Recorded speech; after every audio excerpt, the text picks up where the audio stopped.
A day with Persephone, my beloved Persephone. But who is this girl? Who is this lady? Well, Persephone, my best friend. Definitely, I would call her my best friend right now. I know, it's a good topic. Can be a real friendship between a boy and a girl, between a man and a woman. Well, this is an entirely different topic for another day. Persephone. I know her for years and years now. We work together in a place, and she was the one who put a meaning to scrutiny, accountability, demand for transparency. Before these things meant nothing to me. While working with her, well, my life has changed. But somehow, I don't even know how, because we are really different. But you know, when you go to another country and work in another country, you're kind of open-minded to have different persons or people around. So maybe that's why it works. So over the years, we kept in touch and we met many, many times. And we spent a whole day together. And it was really great. There could be some technical difficulties here because I don't have a desk. Basically, what I use as a desk right now, it's let me count. 1, 2, 3, 4, 5, 6, 7, 8. 8 boxes full of books. So it just stuck together, and that is my desk. It took me about 5 minutes to clear the top, put the laptop on on the top, and set this thing up so we can have a chat. So it's all set up now. It's great. I'm standing. I'm not sitting anywhere, which is good. Summer is here. It's so hot, but like really, really hot. I just closed the window so you can't hear the street and the neighbors. But then, oh, it's too hot. But you know, it's supposed to be. It's May. I remember last year, I think it was March. March was already summer. We were going to the park all the time. I had a tan. It was really great. This year, I don't know, summer arrived 3, 4 months later. I'm going around in the flat with bare feet, and I just realized that my feet is burning, my skin is on fire. Well, not, I wouldn't call it painful, but I kind of felt it. And then I realized that we have ants in the bathroom. So she put out, you know, this poison thing, and and I forgot. So I'm stepping over it, you know, bringing it everywhere, spreading it in the house, and I'm walking bare feet. So obviously, it's not really good. It's not a good idea at all. I'm in a new house. We have a garden. I'm really grateful for the garden. I spent there 2 hours in the morning. I had my breakfast. I was listening to the news. I was reading my newspapers. Really great. The only one thing I could complain about the ends, the bed. Oh my God, it's so bad. So poor quality that my back hurts at the moment. Persephone. But before we're getting into that, I need to tell you about the cats. So I was having my breakfast in the garden, and a small cat came, maybe a month old, few weeks old, and started to play with my leg. And there was another one, a blonde one, and there was a gray one as well. So I think I saw like 5 cats. They were coming over from the neighboring houses. And they looked quite comfortable in the garden. I said, oh, cool, now I have cats. It's good, I don't have to feed them, and I still have cats. Persephone. I made a list, top 3 best meetings with Persephone. 1, 2, and 3. First, well, you're supposed to start from the back, isn't it? And then go and finish with the best one. So, top 3 of Persephone. 3. her last day, her farewell party. It was near Leadenhall Market in a pub. Leadenhall is a very special place. If you like to take photographs, if you like to put incredibly good looking buildings to your Instagram, you must go to Leadenhall if you're in London once. We are free to travel. A classic Victorian marketplace. And near it, there's a pub, quite a huge one. It wasn't a pub before. It was a sort of office building from the Victorian era. Because this is how I know her. We worked together before, and that was her last day. And I was pretty sure. I was like maybe 99% sure that I will never see her after that. And that prediction proved wrong, and I'm really, really glad that it proven wrong. 2. Well, that was the first time she came over to my house. I used to live in New York, and it was absolutely normal that your friends came over. They didn't even tell you before. It wasn't like on Monday they ask you, oh, wow, what about if we meet on Saturday, like 5, 6 days before, you schedule it and all that stuff.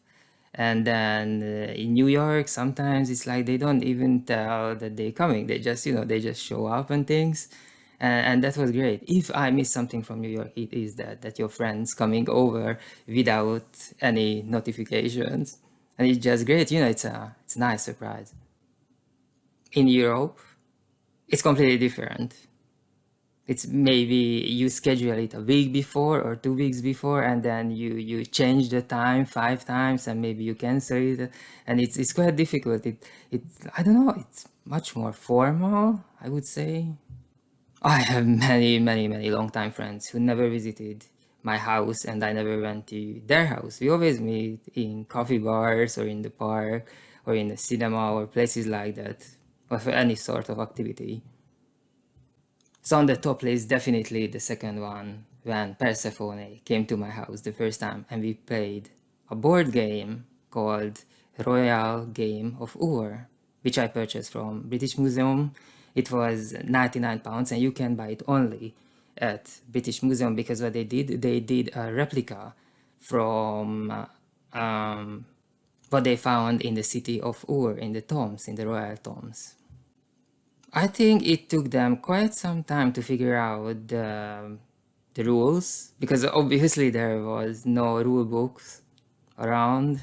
But don't worry, when I bought it at the British Museum, there was a rule book included. So we knew roughly how to play it, and it was a great night.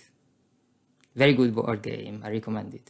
And the first one of the top list, the very first one, when we went to the Botanic Garden, and it was a perfect summery time, and we were lying on the grass, and she made a sandwich at home, and she brought it to the Botanic Garden, and I was eating it, and it was just perfect. Maybe you wouldn't treasure a time like this, but if you live in a big city, you don't have time to meet your friends at all, to have quality time, to relax. There's always something's going on. You're running here, you're running there, you're looking for a new place to rent, a new job, a new this, a new that, always on the run, or you're always rushing somewhere. And this time at the Botanic Garden, we were lying on the grass and enjoying the sunshine, and it was just great. And it was great because I have a chance to enjoy these kind of things maybe once in every 5 years. So because that was on the top of the list of quality time with Persephone, I decided to replicate it, to do the same. So I went to the Eastern European shop and bought Hungarian beer, because I'm from Hungary. Let's do Hungarian beer. And then I decided to buy something a really cool thing which I love, which is my favorite sweet of all time. And it's quite cheap, quite affordable, very accessible. It's chestnut puree. I've been living in 5 countries. I traveled many, many more countries. I never seen it anywhere else. Only back in my country. Chestnut puree. It cost like £1, and it looks like a brick, they keep it in the freezer. And when you open it, well, you shouldn't open it. You take it out of the freezer, you wait for like an hour or 2 hours, and then then you kind of scramble it and you put whipped cream on the top. That's it. Basically, it takes like 10 seconds to make it. Cheapest and the best sweet ever. And it used to be much more cheaper. I'm not sure, I'm basically like 40% sure that what happened is that what we do now, we export it because the demand for chestnut is quite high abroad. In one country, for example, something happened, something attacked the chestnut trees and killed basically all of them. So there was obviously a very huge demand for chestnuts. Long story short, now it costs double.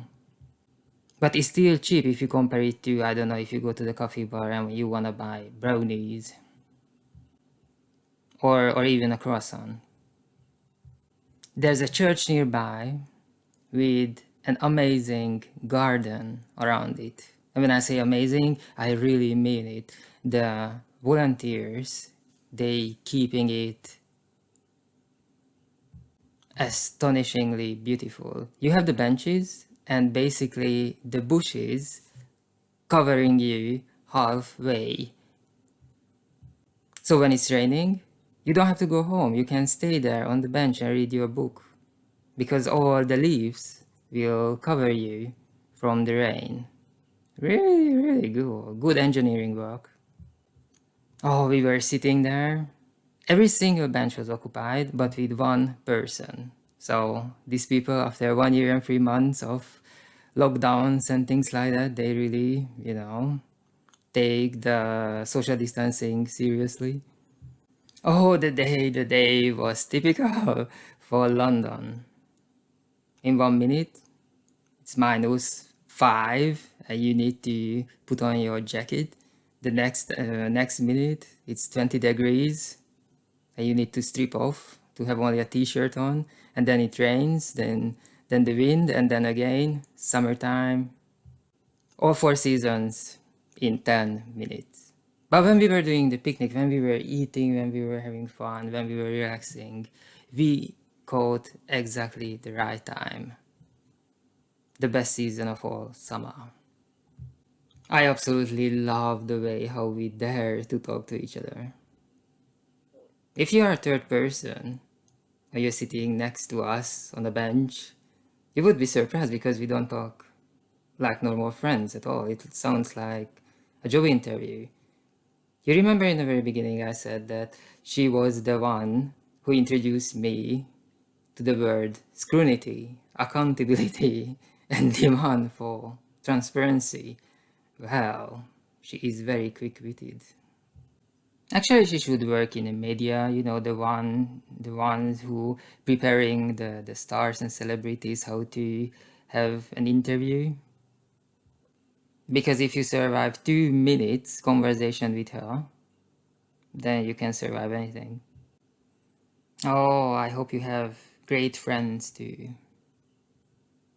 And let me tell you something, you need to work very hard to keep them.